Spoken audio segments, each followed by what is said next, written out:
तर आनंद होतो। एका ठिकाणी सुंदर असा समाज जमला, सगळा समाज जमला, सगळे लोक आले। स्वामी श्री चक्रधर प्रभू महाराज निरूपण करायला लागले। जीव असा आहे, देवता असा आहे, प्रपंच असा आहे, परमेश्वर असा आहे। निरूपण बऱ्याच वेळ चाललं, सगळे लोक झाले, प्रवचन ऐकलं, स्वामींपाशी आले, स्वामींची पूजा अर्चा केली, दंडवत केले आणि सगळ्यांनी दंडवत केला। पण एक असा रांगडा माणूस होता, तो म्हणे नाही करणार मी दंडवत। काय, मी देवाला दंडवत करणार नाही। स्वामींनी विचार केला, याने दंडवत मला केलाच पाहिजे। स्वामींनी मनामध्ये ठरवलं की याला दंडवत तर मी आता करायलाच लावणार। त्यांनी मनात विचार केला मी दंडवत करणारच नाही।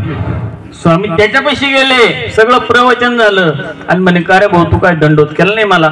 सगळ्यांनी दंडवत केला, सगळे लोक माझ्याकडे दंडवत करायला आले, तू काय आला नाही।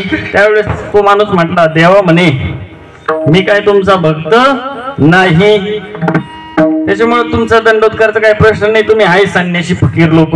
आता स्वामींचा संन्यासी वेश होता त्यावेळेस। स्वामी म्हटले ठीक आहे, मग मला तू दंडवत नाही करणार, मग तू मानतो कोणाला, नेमकी कोणाला दंडवत करणार? त्यावेळेस तो मनुष्य म्हटला मी आहे भक्त महादेवाचा, एकतर मला महादेव भेटले तर मी त्या महादेवाला दंडवत करेल आणि जो मला महादेव दाखवल त्याला मी दंडवत करेल। काय, जर महादेव प्रत्यक्ष भेटले तर मी त्याला दंडवत करल।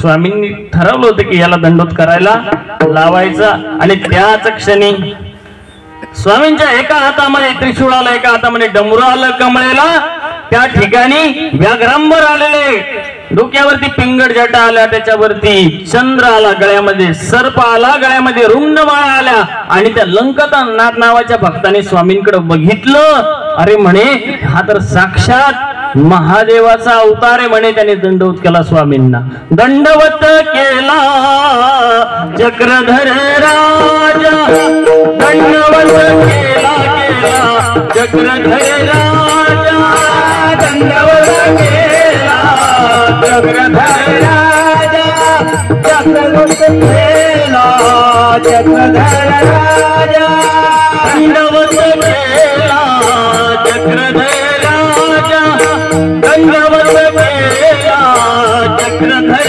राजा, दंडवत केला चक्रधर राजा, दंडवत केला चक्रधर राजा।